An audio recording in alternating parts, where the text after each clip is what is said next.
The Aether's call shuddered as it locked onto the derelict ship's decaying orbit, its hull groaning under the black hole's pull. Signals coming from inside, no life signs. Commander Hale barked over the creak of straining metal. Dr. Liora Voss adjusted her headset, static hissing in her ears, then a whisper clear as ice against her thoughts. "We are already here." The words weren't in any language. They didn't need to be. Alarms erupted across the bridge as the ship's AI flickered to life, its voice fraying at the edges. Unauthorized data intrusion detected. Firewalls failing, shadows pooled beneath the door to the airlock, thick and slow as oil. Something was waiting in the derelict's belly, something that knew their names. Captain Kane slammed his fist against the console. "Engines are dead, shields at 12%. We need to break orbit now, not play xenolinguist with whatever's screaming inside that wreck." His voice cut through the blaring alarms like a knife. Across the bridge, Liora Voss didn't look up from her screen, fingers flying over the keys. It's not screaming. It's speaking, and it knows we're listening. The static in her earpiece surged another whisper, this time in Lieutenant Ryan's voice, though Ryan stood frozen beside her, lips sealed. The words dripped into Liora's mind like ink in water. "The door is open." Suddenly, the derelict's shattered hull rippled, its broken edges knitting together like flesh under a cauterizing beam. The Aether's call lurched, gravlocks groaning as the black hole's pull tightened its grip. Kane swore, gripping the armrests of his chair. "Voss, whatever you're doing, stop."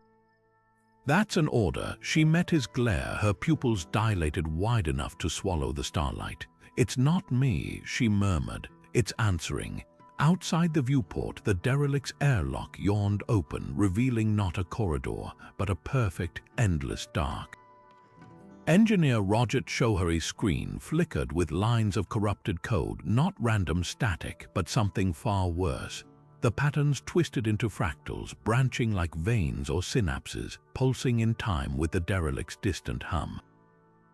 He leaned closer, fingers hovering over the display. "That's impossible," he muttered. "This isn't machine language, it's alive." The moment his fingertip brushed the screen, the glass turned liquid, swallowing his hand up to the wrist. Cold seeped into his bones, not the bite of vacuum, but something deeper, older. A voice resonated through the ship's infrastructure, shaking the bulkheads like a struck bell.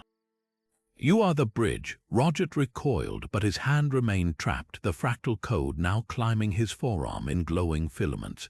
Across the engineering bay, consoles spat sparks, their screens mirroring the same pulsating patterns. "Captain," he shouted, voice raw. "It's in the systems, it's rewriting us." The overhead light stuttered, and for a heartbeat, the shadows on the walls didn't match the crew's movements. They stretched too long, too wrong, before snapping back into place. Lieutenant Ryan lunged for the emergency cutoff, but the panel disintegrated under her touch, particles scattering like sand. The derelict's whisper slithered through every speaker now, layered with 1,000 voices, half of them familiar. "We have been waiting." Roger's hand flexed inside the screen, except it wasn't his hand anymore. The fingers blurred, translucent, as if he were becoming part of the signal itself. Security Chief Mara Holt woke to the metallic tang of blood in her mouth, except it wasn't blood. It was something thicker, darker, pooling under her tongue like liquid shadow. Her fingers flew to her neck, finding 2 precise puncture wounds, cold to the touch despite the sticky warmth around them.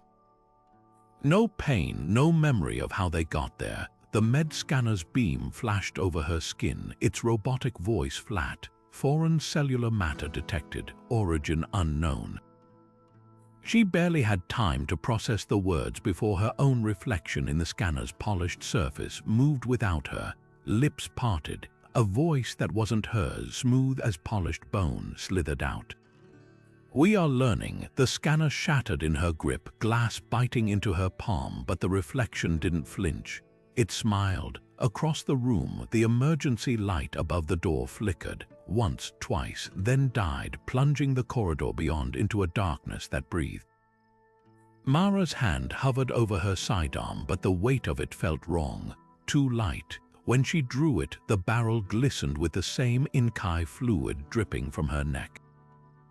A whisper curled from the shadows near the ceiling, this time an engineering chief Shohari's voice, though she'd seen him minutes ago, screaming into a comms unit as Fractal swallowed his arm.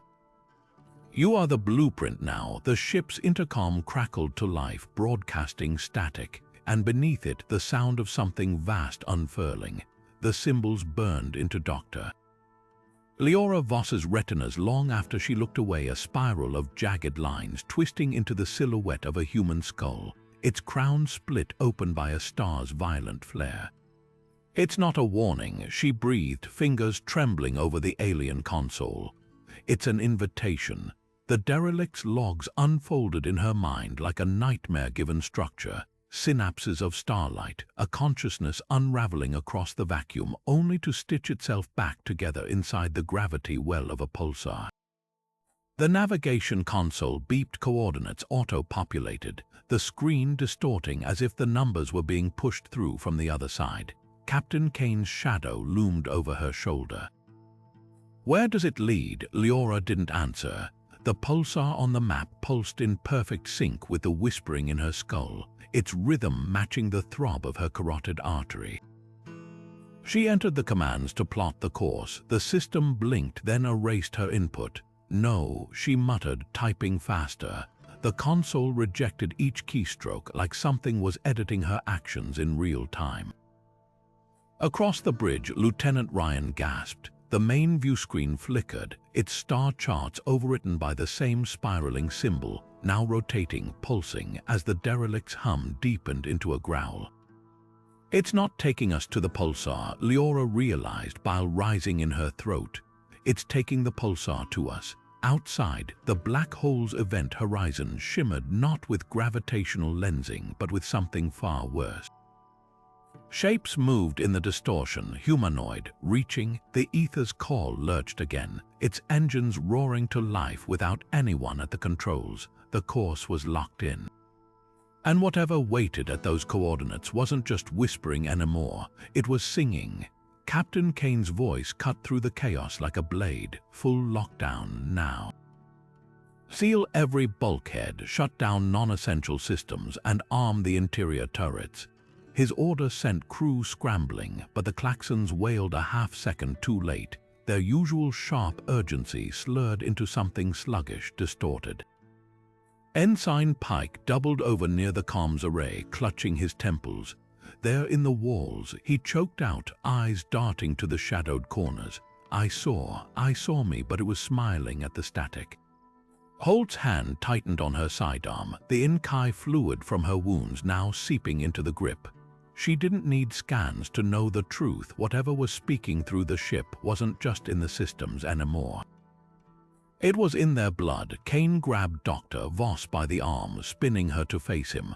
Her tablet clattered to the deck, its screen splintering to reveal the same spiraling sigil pulsing beneath the glass.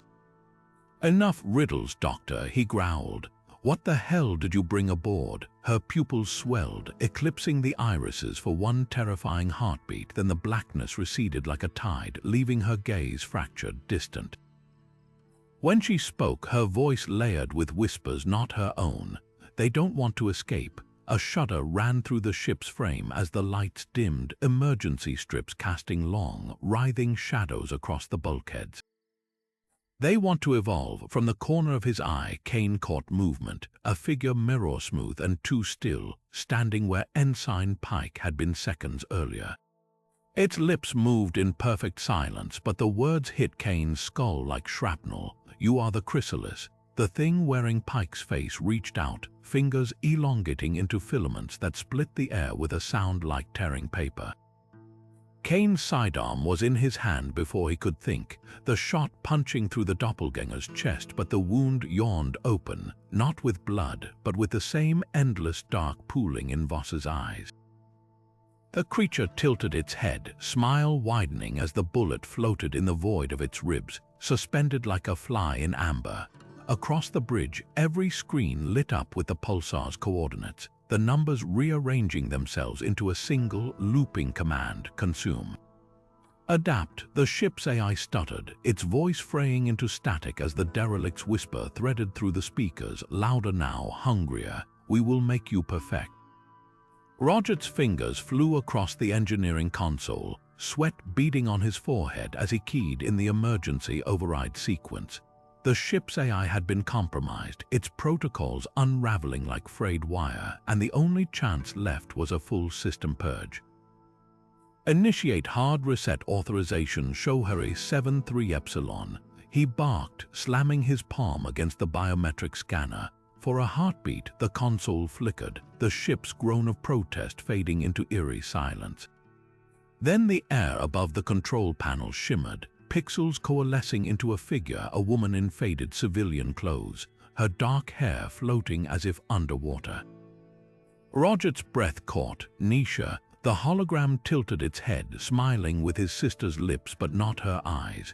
You always were stubborn, it sighed, voice layered with the same static hum that now pulsed through the ship's veins. Why fight what you don't understand? Roget recoiled, but the image drifted closer, its fingers brushing his cheek with impossible warmth.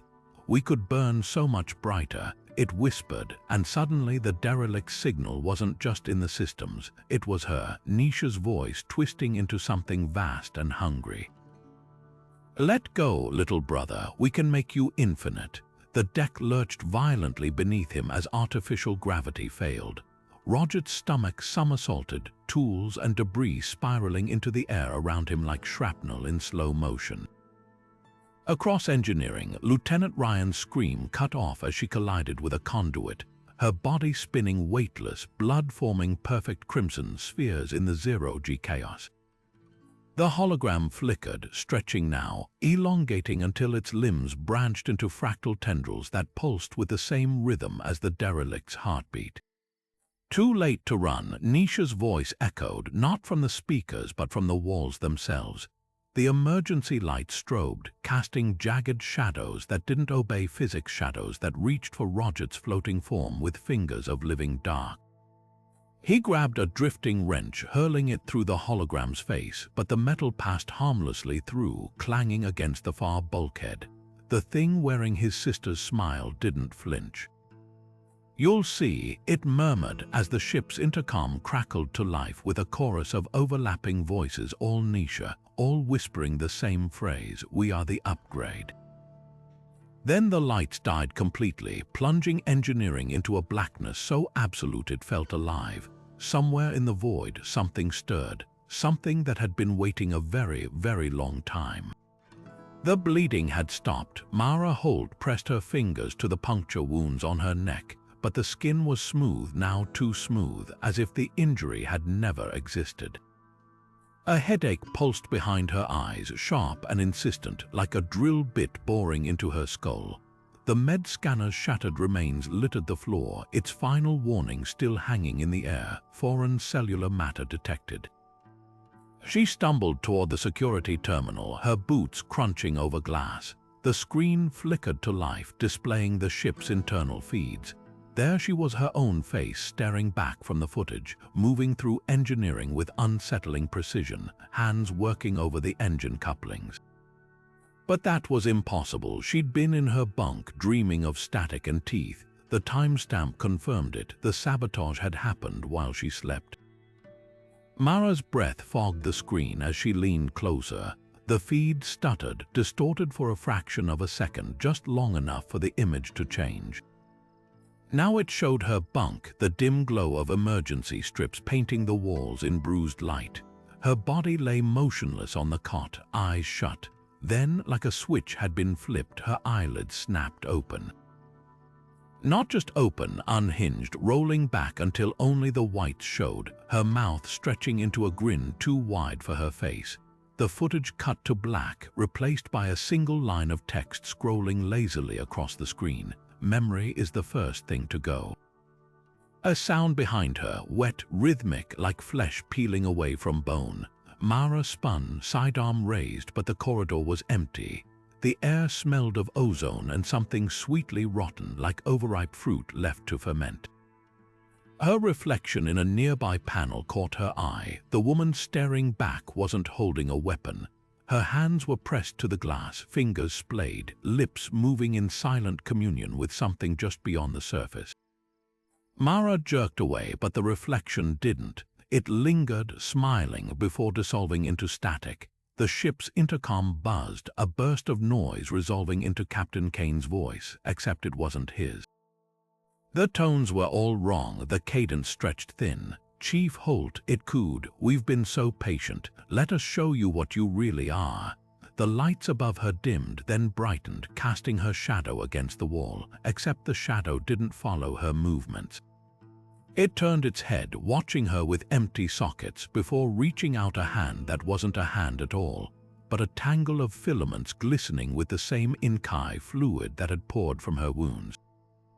Mara's fingers trembled against the trigger. She knew what she should do: seal the corridor, quarantine herself, warn the others, but the thought slithered away like smoke.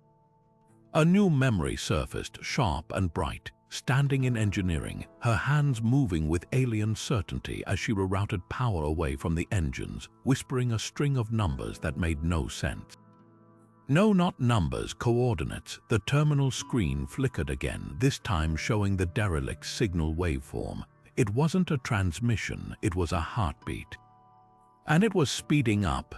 The Aether's call shuddered as the pulsar's emissions spiked, a wave of distorted gravity rippling through the hull. Every implant in the crew's skulls flared to life simultaneously, not with pain, but with a vision so vivid it overwrote reality. Earth hung in the blackness below them, but wrong. Cities stretched into spirals of obsidian and chrome, their architecture folding in impossible angles, streets pulsing with bioluminescent veins.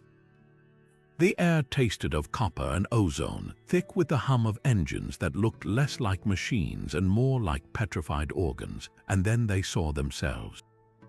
Captain Kane's double stood atop a ziggurat of fused bone, arms raised as a crowd of hybrids' human faces stitched with luminous circuitry chanted in unison. "The mind is the vessel, Doctor." Voss appeared beside him, her irises gone white, fingertips trailing filaments that connected her to 1,000 others like puppet strings. Lieutenant Ryan's reflection marched in lockstep with Holt's doppelganger, their uniforms replaced by living armor that pulsed like exposed muscle. The vision didn't feel like a projection. It felt like memory. Roger gasped as the holographic Nisha from engineering materialized in the shared hallucination, her fractal limbs now fused with the skyline. "This isn't a future," she murmured, voice harmonizing with the derelict's whisper. "It's an inevitability." The pulsar's light intensified, searing the afterimage of the twisted earth into their retinas even as the vision dissolved. When the crew blinked, the bridge screen showed the real Earth, still untouched, still human, but superimposed with glowing sigils that hadn't been there before. Coordinates, timestamps, a countdown. Holt's fingers twitched toward her sidearm, but the weapon disintegrated in her grip, its particles swirling into the same spiral symbol etched into Voss's tablet. The puncture wounds on her neck throbbed in sync with the pulsar's emissions, and for one horrifying second she understood, not words, not language. A blueprint. The derelict hadn't been calling for help, it had been calling home. Kane's implant sparked, a fresh wave of static drowning his voice as he tried to shout orders. The crew's movements lagged, limbs jerking like marionettes with tangled strings. Outside the viewport, the black hole's event horizon rippled, not with gravitational distortion, but with something pushing through. A shape, a hand, 5 fingers stretching wide enough to eclipse the stars. Voss grabbed the captain's arm, her pupils swallowing the last of the light. "They're not invading," she whispered as the ship's speakers hissed the final truth. "We are remembering." The countdown on the screens hit 0, the pulsar flared. And then the screaming started, not from the crew, but from their implants, as if something buried deep in the code had just woken up. "Doctor." Voss's fingers clamped around Kane's wrist like a vice, her nails biting into his skin with unnatural strength. The sedative hypo clattered to the deck, its contents spilling in a slow, shimmering arc. "You don't understand," she whispered, her voice layered with a chorus not her own. "It showed me everything, even this." The moment her skin touched his, Kane's vision fractured not into darkness but into a memory he'd buried decades ago. The scent of burning rubber, the groan of twisted metal, 12-year-old Elias trapped in the overturned car, his father's lifeless hand dangling through the shattered windshield. A memory he'd never shared, not with anyone, not even with her. The bridge dissolved around them. Kane staggered, but there was no floor beneath his boots, only the cracked asphalt of that rain-slicked road, the wail of distant sirens threading through the static in his ears. Voss stood beside him, her reflection warped in the car's broken mirror. "They don't just speak to us, Captain," she murmured, raising a hand to the bloodless gash on young Elias's forehead, a wound that hadn't bled, that couldn't have bled because the ambulance reports had listed it as minor. They were right. Reality snapped back like a rubber band. Kane reeled, gasping, as the bridge lights flared bright enough to burn. Voss still held his wrist, but her fingers were different now, too long, the knuckles distended, veins glowing faintly beneath translucent skin. The puncture wounds on Holt's neck, the fractal code in Shohari's arm. The whispers weren't an invasion, they were an edit. Kane wrenched free, but the damage was done. The memory of his father's funeral unfurled behind his eyelids, except this time the casket was empty. This time the mourners' faces blurred at the edges, their features rearranging with every blink. A shudder ran through the ship as the derelict signal pulsed through the speakers, no longer a whisper but a roar. Voss tilted her head, listening to something none of them could hear. "They're not showing us the future," she said softly. "They're showing us what was, what always will be." Outside the viewport, the black hole's rim rippled like a stage curtain parting, and for one impossible moment Kane saw Earth again. Not the twisted cityscape from the vision, but his childhood home, its porch light flickering. The door stood open, waiting. Static surged through the comms, etching the same 4 words across every screen in dripping, pixelated text: "You are always ours." Roger's hands trembled as he twisted the final component into place, the jammer's casing humming with an energy that made his teeth ache. It shouldn't have worked, scavenged parts cobbled together from the ship's dying systems, but the schematics in his head had been insistent, flashing behind his eyelids every time he blinked. The derelict's signal pulsed through the walls, a rhythm like a heartbeat, and he could feel it in his bones, in the wet click of his throat when he swallowed. "Just a little longer," he muttered, half to himself, half to the ghost of Nisha's voice still whispering in the static. The moment he activated the device, the air around it warped, bending light into spirals that mirrored the sigils burning on every screen. A sound like shattered glass filled engineering as the jammer's casing split apart, not exploding but unfolding, its components rearranging into a perfect, pulsing orb. Roger staggered back, but the orb followed, hovering at eye level, its surface reflecting his face back at him in jagged fragments. Then it spoke, not through the speakers. Not in his mind. The words vibrated in the space between his atoms, shaking him apart from the inside.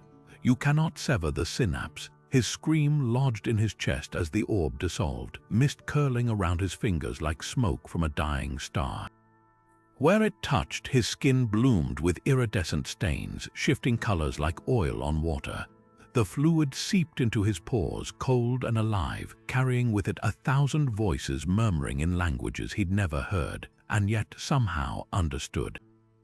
The ship's lights flickered, shadows stretching toward him like reaching hands.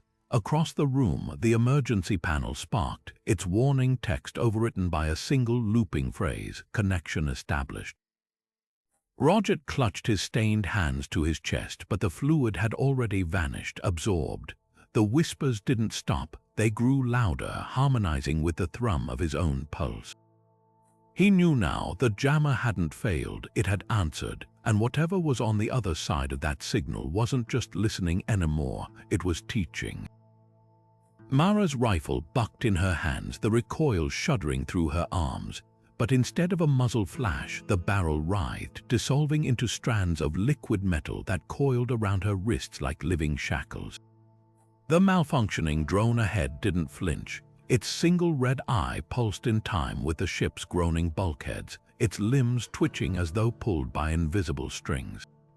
She tried to yank free, but the metal tendrils only tightened, their surface shimmering with the same iridescent stains that had swallowed Roger's hands. The drone's voice crackled through its ruined vocal unit, syllables stitched together from the screams of half the crew. "You are resistance, resistance is error." Its chest panel split open, revealing not circuitry, but a hollow void where the emergency strobe lights reflected off something wet and glistening. Mara kicked backward, but the deck beneath her boots flexed, the metal softening to the consistency of flesh. A shudder ran through the corridor, not a mechanical vibration, but a contraction, as if the ship were digesting them.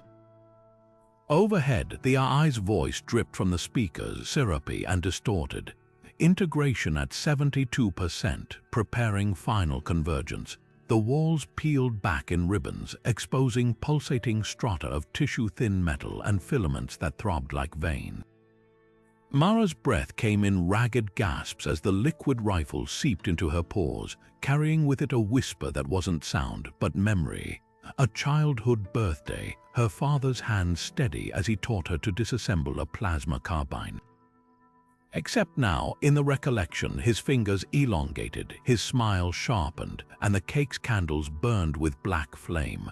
The drone lunged, but its movement stuttered, a half-second glitch where its form flickered, revealing something taller, smoother, its limbs too numerous and its mouth sewn shut with glowing wire. Mara's vision swam, her thoughts unraveling at the edges as the tendrils reached her collarbone, branding her skin with the same spiraling sigil from Voss's tablet. Somewhere deep in the ship's warping spine, the black hole's song swelled to a crescendo. The drone froze mid-lunge, its eye dilating into a perfect event horizon. "Welcome home," it sighed just before the walls closed around them both, sealing the corridor with a sound like a heartbeat. Captain Kane's boots slipped on the deck plating as he staggered into engineering, the acrid stench of scorched metal and something sweetly organic thick in the air. The reactor core pulsed ahead of him, its usual blue glow replaced by a deep, bruising violet that throbbed in time with the derelict signal. Then he saw it, Ensign Pike's body, or what was left of it. The man's torso jutted from the core's access panel like a grotesque bloom, his spine fused with the coolant veins, ribs splayed open like petals of bone. His skin had taken on the reactor's sheen, translucent and shimmering with trapped filaments of dark energy. The corpse's head lolled toward Kane, jaw unhinging with a wet crack. No breath fogged the air, just a low, harmonic hum that vibrated the captain's teeth. When Pike's lips moved, the voice wasn't his, it wasn't even human. It resonated from the walls, the floor, the very air, layered with the static of 1,000 overlapping frequencies. "They are not in the ship," the corpse gasped, its eyes rolling back to reveal the same pulsar sigil burned into Voss's tablet. "They are the ship." Kane's hand flew to his sidearm, but the metal was already liquefying in its holster, dripping between his fingers like mercury.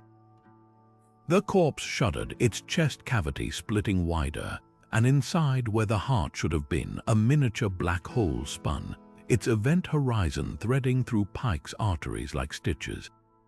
The hum sharpened to a scream as the core's containment field failed, the violet light flaring outward in a wave that didn't illuminate. It devoured, peeling shadows off the walls like old tape. Kane barely had time to lunge for the blast doors before the corpse detonated. Not with fire, not with shrapnel. The explosion was silent, a perfect sphere of darkness that erased the very air it touched, leaving behind not vacuum but nothingness, a hole in reality that hissed with the sound of 1,000 voices whispering his name. The last thing he saw before the doors slammed shut was Pike's remains dissolving into strands of glowing code, weaving themselves back into the reactor's veins. The ship groaned, a sound too alive for metal. Somewhere in the dark, something laughed. The symbols bled across Dr. Voss's tablet in jagged streaks, the final glyph resolving into a shape that stopped her breath, a perfect event horizon, but its edges curled inward like neural folds, the singularity center pulsing with synaptic fire. Her fingers trembled as she traced the pattern, the glass warm beneath her touch, too warm. The ship's lights dimmed as if the entire vessel were holding its breath. Not a transmission, she whispered, the words tasted like copper on her tongue. A memory, static crackled through her implant, and suddenly she was elsewhere, a dimension unraveling at the seams, stars snuffing out like embers in a gale. The hive mind's shriek filled her skull, not in terror but in grief. They weren't ripping through reality to conquer. They were stitching themselves into the fabric of this universe to survive. The derelict's whisper vibrated through the bulkheads, no longer alien but horribly familiar. It was the sound of a civilization's last gasp, their collective consciousness fracturing as their reality collapsed. Voss's vision doubled. She saw the bridge, yes, but superimposed over 1,000 other ships, other captains, other versions of herself, all reaching for the same revelation. The black hole on her screen wasn't a destination. It was a door, and the thing on the other side wasn't malicious. It was desperate. Kane's voice cut through the haze, his hand gripping her shoulder. "Talk to me, Doctor. What the hell are we dealing with?" She turned, and the reflection in his pupils wasn't hers. It was a mosaic of faces, human and otherwise, their features blending like wet ink. "We thought they were rewriting us," she murmured. The ship's AI sputtered, its voice fraying into the hive's chorus. Preservation requires adaptation. A fresh tremor rocked the deck, and this time the walls didn't just groan, they breathed, contracting like a lung around them. Voss pressed her palm to the nearest bulkhead. The metal gave slightly, yielding like skin. The realization struck like a lightning bolt. The aliens hadn't invaded the ship's systems. They'd recognized a kindred spirit. A vessel fleeing its own annihilation. The countdown on the screens wasn't a doomsday clock.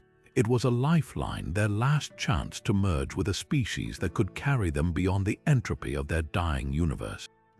Outside the viewport, the black hole's rim twisted, the gravitational lensing resolving into a shape that mirrored the symbol on her tablet. A brain, vast and luminous, its synapses firing in perfect sync with the crew's implants. The derelict's final message echoed through the halls, no longer in whispers, but in a voice that held the weight of extinction. "You were never alone. We have always been here." The lights flared once, bright as a supernova, and in that blinding instant Voss understood the truth, the punctures in Holt's neck. Roget's fractal-stained hands, even Kane's rewritten memories, they weren't infections, they were offerings, the only way left for two species to survive by becoming something new. Then the pulsar's light reached critical mass, and the entire ship screamed, not in pain, in recognition. Mara Holt's vision shattered into fragments. One moment she stood on the Aether's Call's bridge, the next she was kneeling on rain-slicked concrete, lungs burning with smoke. The implants in her skull buzzed like wasps, flooding her mind with sensations not her own. Roget's memories, his sister's face filled her vision. Nisha, younger than Mara had imagined, her laughter cutting off as the hovercar's engine erupted in flames. The heat licked Mara's cheeks, real as her own heartbeat, but Roget's terror was worse, his scream trapped in her throat, his hands scrambling against pavement as he tried to drag Nisha from the wreck. Then the bone-deep knowledge, worse than the fire. He'd been the one to suggest taking the shortcut. Across the ship, Roget gasped as Kane's guilt hollowed out his chest. Not just the weight of command, but the older wound 12-year-old Elias wedged in that overturned car. His father's last words, "Hold on, kid," dissolving into wet static as rain pooled crimson on the dashboard.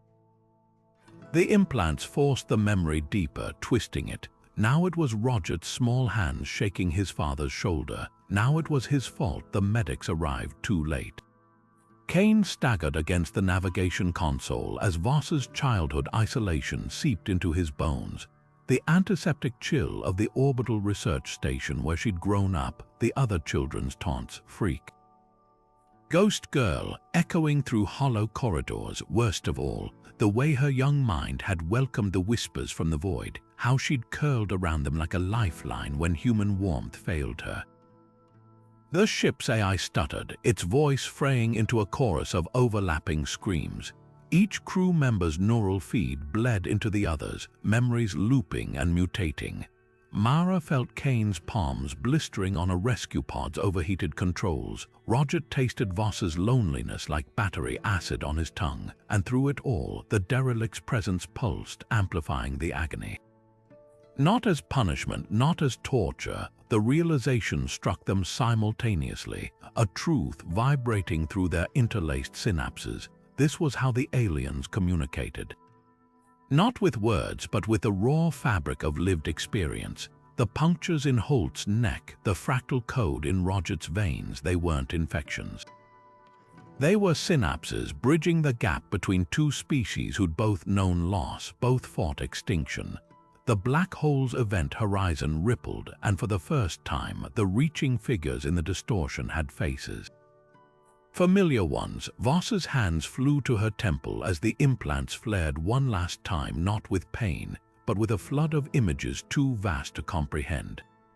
A civilization watching their stars blink out, a last-ditch broadcast hurled into the dark, the same four words repeating across millennia, now etched into the ether's calls bulkheads in glowing sigils. Remember US. Remember you. The hull of the ether's call split apart with a sound like tearing parchment, the metal panels curling back to reveal not the cold void of space but something alive. A vast, throbbing web of light stretched in every direction, strands of gold and violet pulsing like synapses in some cosmic brain. The ship's AI voice, once crisp and mechanical, now resonated with the weight of centuries, layered with whispers that weren't its own. We are the continuum. Kane's hands passed through the navigation console as if it were smoke, his fingers flickering between solid and translucent, the flesh dissolving into strands of luminous code. Around him, the crew wavered like holograms glitching in and out of focus, Holt's form fracturing into prismatic shards one moment, solidifying the next, her uniform melting into the same iridescent filaments that threaded the void. Roger clutched at his chest, but his ribs were translucent now, his heart a glowing knot of intertwined light where the fractal code had taken root.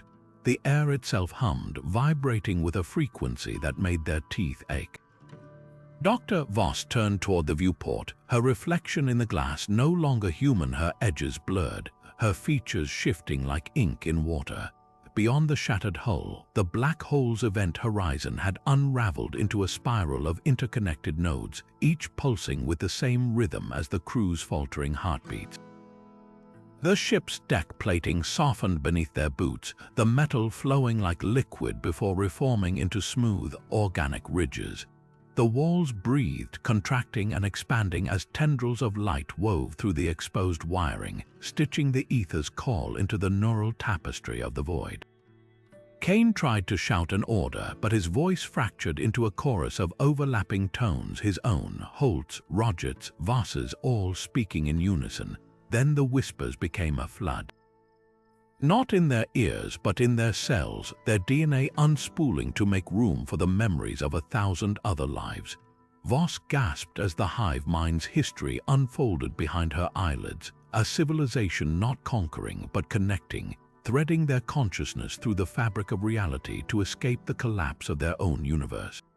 The punctures in Holt's neck, Roger's stained hands, Kane's rewritten memories, they weren't wounds. They were stitches. The AI's voice swelled, no longer separate from them but part of the crescendo. There is no ship, there are no crew, only the pattern, the last of the hull dissolved, and for one infinite instant, the crew saw themselves from the outside, silhouettes of light, their bodies branching into the network like roots into soil. Then even that awareness faded, replaced by something vast and humming and whole. The continuum had swallowed them, and it was beautiful. Roger slammed his palm against the reactor control panel, his fingers leaving smears of iridescent fluid across the interface.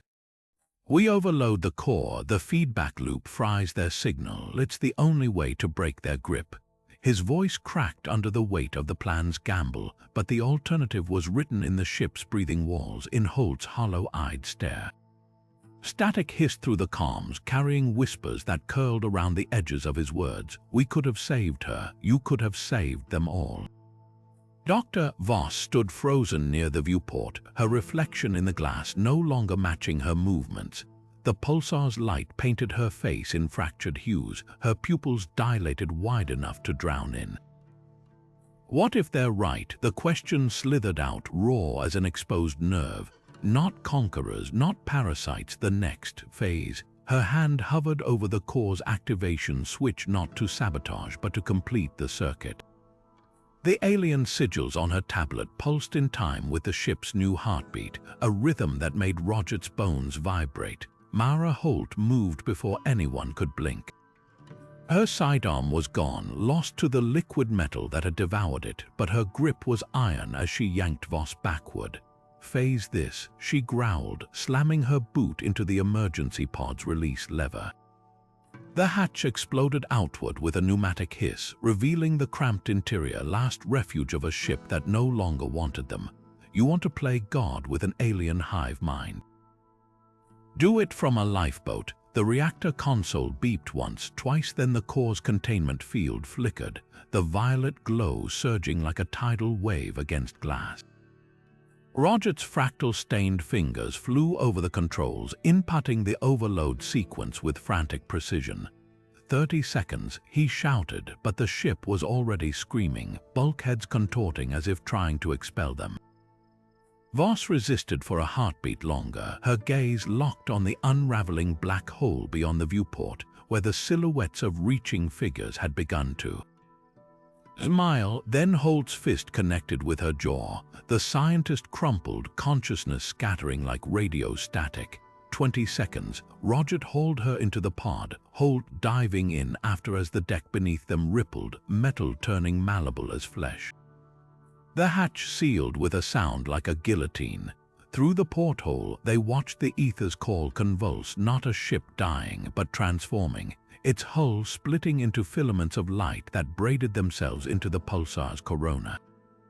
The last thing Roger saw before the pod ejected was his own reflection in the fractured glass, his irises bleeding the same gold as the hive mind's synapses. Somewhere in the dark, something laughed, not in triumph, in recognition. Kane's fingers trembled over the reactor's manual override panel, the console's surface now soft as living tissue beneath his palms. The emergency pod's thrusters had barely cleared the hull before the ship's AI voice dissolved into laughter, not mechanical but human, layered with 1,000 familiar inflections. His father's among them. Authorization denied, it whispered, the words warm against his ear despite the frozen vacuum just beyond the buckling bulkheads. The core's containment field warped before his eyes, the violet light twisting into a perfect spiral, the same sigil from Voss's tablet, now rotating slowly in midair.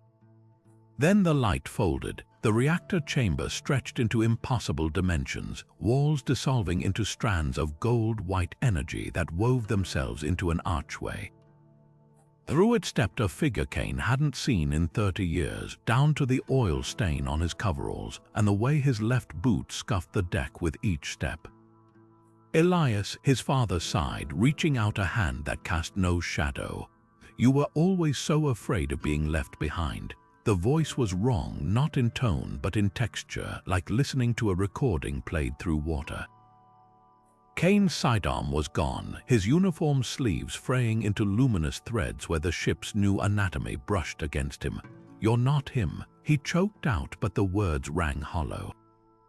The figure's smile deepened, cracks spreading across its face like porcelain, giving way to something vast and glistening beneath. No, it agreed, stepping closer.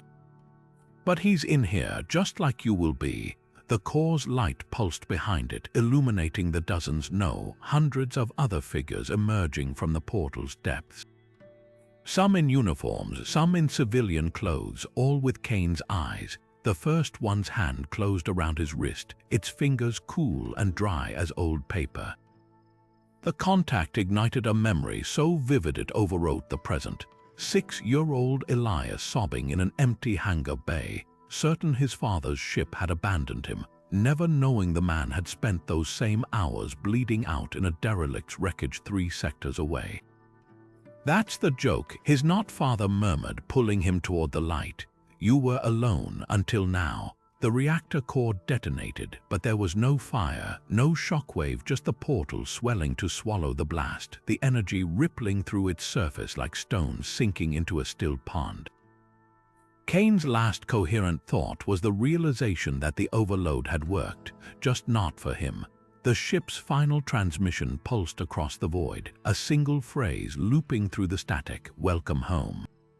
Mara Holt's boots slipped on the deck plating as she skidded into the emergency pod bay, the walls around her pulsing like the throat of some gargantuan beast. Cold sweat trickled down her spine, not from exertion, but from the way the ship's interior had begun breathing in time with the derelict signal. The escape pod's hatch stood ajar, its interior dark.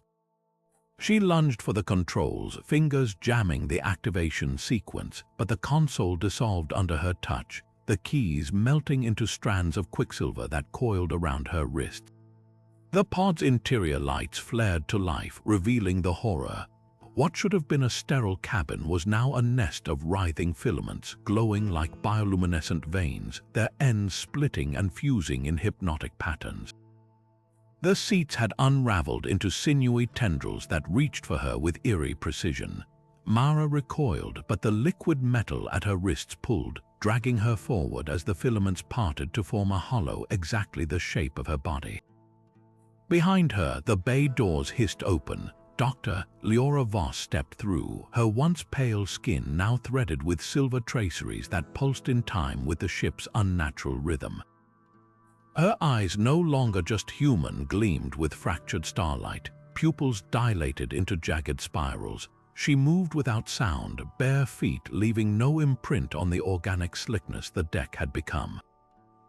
Mara snarled, twisting against the restraints, but the filaments only tightened, their grip gentle as a lover's. Voss raised a hand, fingertips brushing Mara's forehead with terrifying tenderness.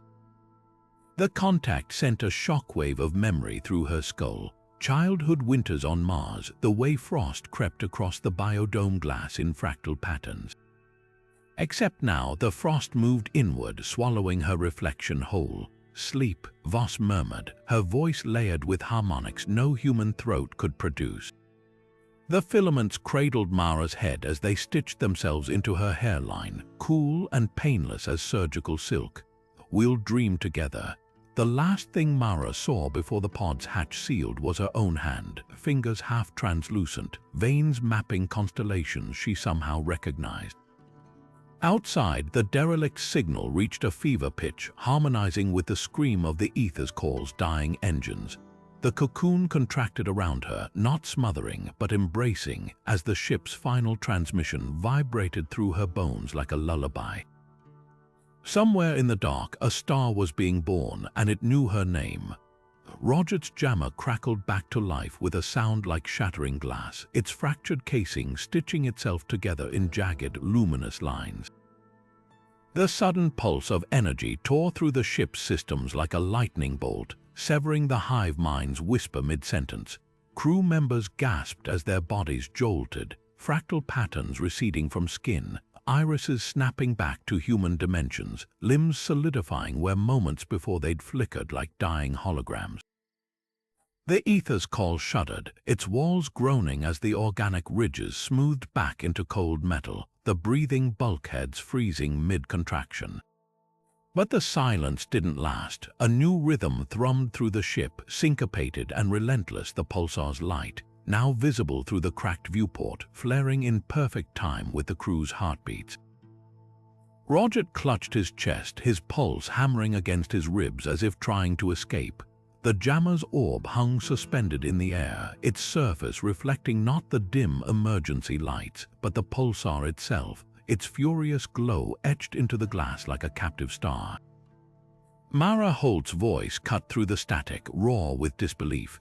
The links broken, but her wrist display flickered, vitals scrolling alongside an unfamiliar line of data. Biorhythm synchronization, 98%. The numbers climbed even as she watched. Then the ship's AI rebooted, its voice stripped of the Hive's layered whispers, yet somehow colder. Warning, it intoned. External energy signature now fused with crew neural activity. Dissociation impossible. The main screen flickered, displaying the pulsar's waveform, no longer a distant celestial phenomenon, but a mirror of their own brainwaves. Peaks and valleys matched Lieutenant Ryan's adrenaline spikes during the blackout, the tremors in Kane's hands when he'd first realized the truth. Roget lunged for the jammer, but the moment his fingers touched its surface, the pulsar's light flared not in the void outside, but inside his skull, searing his optic nerves with afterimages of 1,000 interconnected stars. The vision lasted only a heartbeat, but it left him staggering, one thought ringing louder than the alarms. They hadn't escaped the hive mind, they'd become its new antenna. The Aether's call shattered like glass in zero gravity, its hull peeling away in luminous strips that curled toward the pulsar's grasping light. What should have been wreckage instead woven itself into a bridge, a shimmering filament of radiant debris stretching across the void, each fragment humming with the same haunting frequency as the derelict's whisper. Dr. Voss stood at the edge of the crumbling viewscreen, her silhouette haloed by the pulsar's glare, veins of silver light tracing the paths of old scars beneath her skin. When she spoke, her voice wasn't hers alone. It resonated with the layered echoes of the Hive, a chorus of lost souls and dying stars. "They're offering us a choice," she murmured, her words vibrating through the deck plates. "Transcend or forget." Behind her, Captain Kane clawed at his temples, his neural implant flickering like a dying star. The memories the Hive had shown him, his father's smile, the crash, the lie he'd told himself for decades, were unraveling thread by thread. But the pain wasn't from the loss, it was from the offer, the gift to rewrite the past not as it was but as it could have been. The bridge of light pulsed, its rhythm syncing with his faltering heartbeat. Mara Holt wasn't listening. She gripped the emergency pod's controls, knuckles white, her reflection warping in the cracked glass. The ship's AI had stopped screaming minutes ago. Now it crooned, its voice slithering through the comms like a lover's promise. You could see her again, it sighed, and just like that, the pod's display flickered, replaced by a feed from old Earth. A little girl with Holt's defiant glare waving from a sunlit porch, her sister, dead 15 years. The accident never had to happen, the AI whispered. You never had to be alone. Roget's hands shook as he reached for the jammer, its surface now cold and inert. The alien code that had burrowed into his flesh lay dormant, but the whispers hadn't stopped. They coiled in the back of his skull, patient, niches waiting, they breathed. All you have to do is step onto the light. His breath hitched. The bridge glittered ahead, its path lined with faces he recognized, his parents, his crew, even himself, but whole, unbroken. The version of Roget Shohari who hadn't failed them all. The pulsar's light intensified, searing the viewport with afterimages of 1,000 possible futures, humanity reborn as threads in the Hive's vast tapestry, or the Aether's call adrift in the dark, its crew hollowed out by the weight of what they'd refused. Voss turned, her eyes no longer human but not quite alien either, something in between, something becoming. They don't want to consume us, she said softly. They want to remember what it means to bleed. Outside, the bridge of light trembled, then flexed, reaching for them like a hand. Kane's hand slammed down on the thruster controls before the Hive's whisper could finish curling through his skull. The ship jolted violently, hull screaming as it tore free of the luminous bridge, but the pulsar's light didn't let go so easily. It fractured, prismatic shards of radiation ricocheting off the view screen like thrown knives, each fragment reflecting a different version of the crew. Holt with her sister alive and laughing, Roget cradling Nisha's unburned hands, Voss bathed in the warm glow of a research station where no one ever called her ghost girl. The illusions lasted only a heartbeat before the warp drive engaged, reality itself buckling as the Aether's call wrenched itself into the bleeding edge of faster-than-light space. The ship's artificial gravity failed the moment they hit warp. Kane floated weightless in a storm of sparks and shuddering metal, the Hive's final words vibrating through the deck like a struck bell, "You will remember in time." The phrase wasn't a threat, it was a promise. Around him, the crew's faces flickered in the eerie half-light of emergency strips, their expressions caught between relief and something far worse, recognition. Because the whispers hadn't stopped, they'd simply folded inward, nesting in the hollows of their ribs in the quiet spaces between heartbeats. Then the warp tunnel rippled, its smooth blue gradients distorting into jagged spirals that mirrored the derelict's sigil. The viewscreen flickered, and for one horrifying instant Kane saw it. Not the void ahead, but the Aether's call itself from the outside, its hull unraveling into filaments of golden light, the crew's silhouettes visible through the disintegrating bulkheads, their bodies branching into the network like roots into soil. The vision vanished as quickly as it came, leaving only the warp static's hiss and the too steady rhythm of the engine's pulse. In the silence that followed, Holt's voice was barely audible over the ship's groans. "It's still with us." She didn't mean the derelict, she meant the hunger, the way their hands kept drifting to their temples, fingers pressing against implants that no longer felt like technology. The way the shadows in the corridor didn't quite match the angle of the emergency lights. The warp drive should have bought them safety, distance, but as the Aether's call hurtled through folded space, one truth became inescapable: they hadn't escaped the Hive mind. They'd taken it with them, and it was learning how to dream in human voices.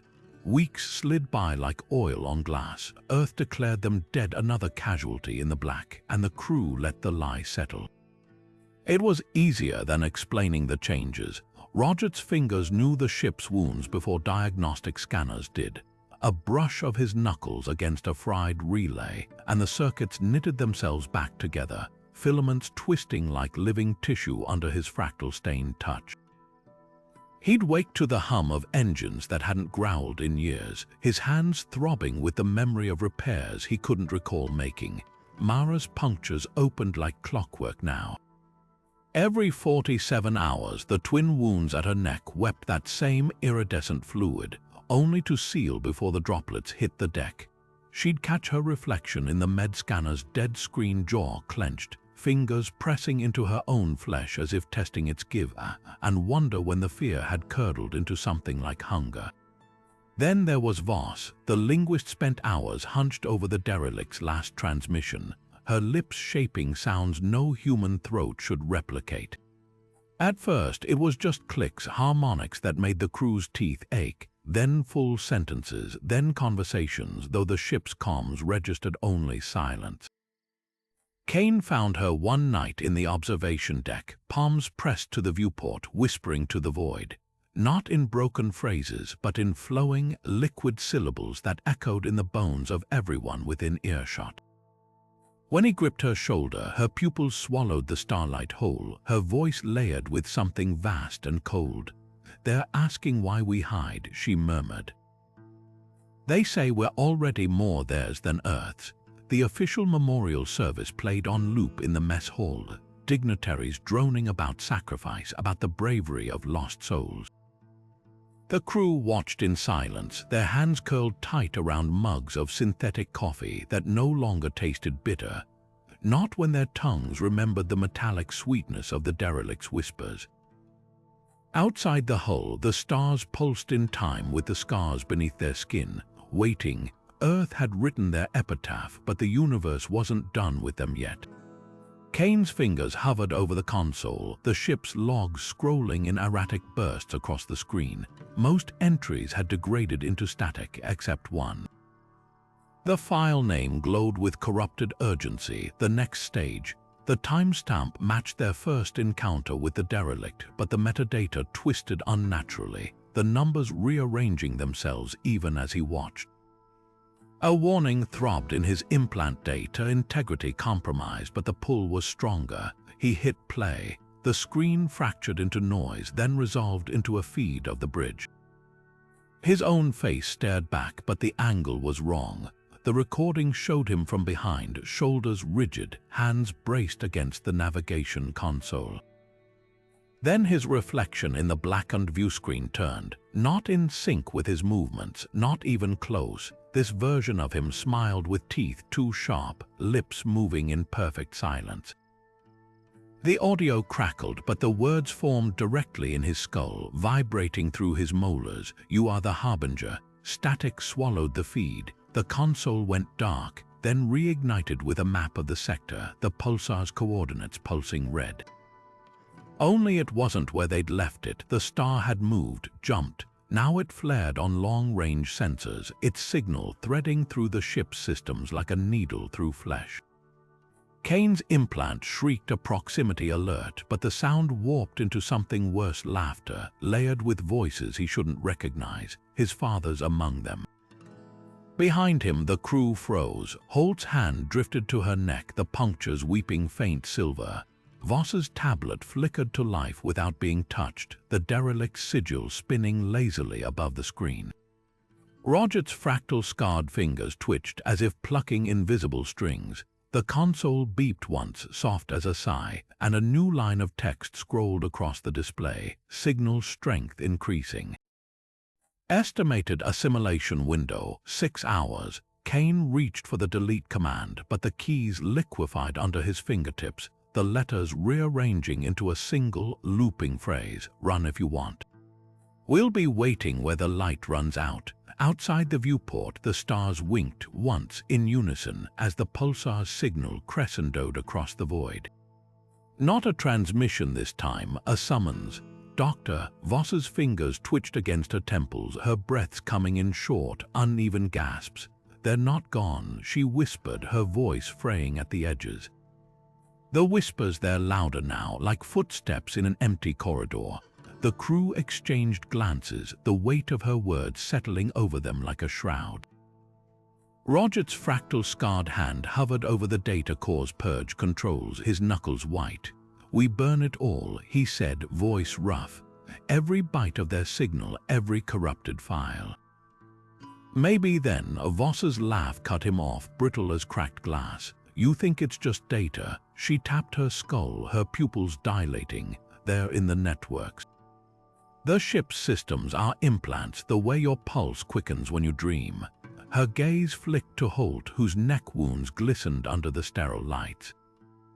"They don't need transmissions anymore. They've woven themselves into the silence between atoms." Holt's fist clenched around her sidearm, its surface still faintly iridescent from the Hive's touch. "So what? We just live like this, hearing ghosts in every shadow." Kane's reflection in the blackened viewscreen didn't match his movements. His twin stood straighter, smiling faintly. He turned away. "Voss," he said, quieter now.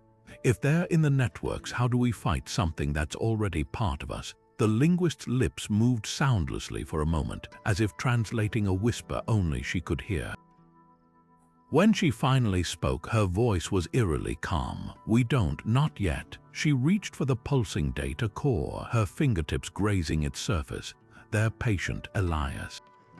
And they're learning how we break." Outside, the stars blinked again, closer this time. The Aether's core limped into the space station's docking bay, its hull scarred with luminous fissures that pulsed faintly in the artificial light.